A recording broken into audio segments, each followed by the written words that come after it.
ووجدك عائلا فقيرا فأغناك. فأغنى تقولون يعني فأغناك، من أين تقول فأغناك؟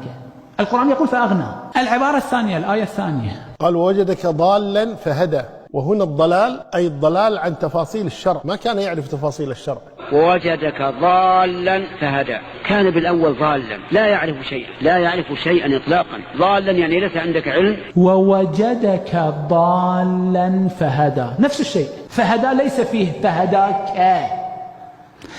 الضال هو الضائع الذي يضيع بين قومه، هذا ضل بين قومه. العالم الذي ضاع بين جهال، هذا ضل.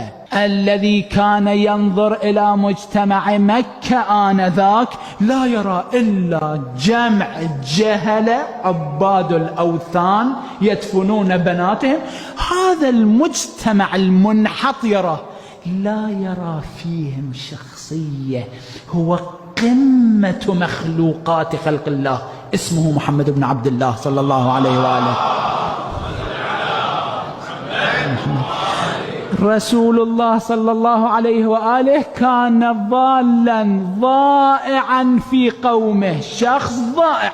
في سورة القلم على ما ببالي، فلما رأوها قالوا إنا لضالون، يعني ضائعون.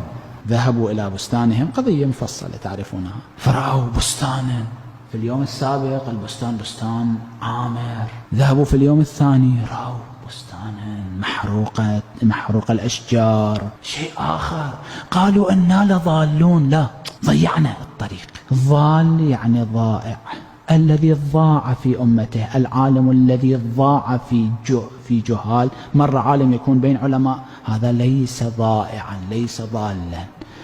العالم الذي ضاع بين جهال هذا عالم ضال. ضل يعني ضاع، أنا لا أقول ضل يعني ضاع.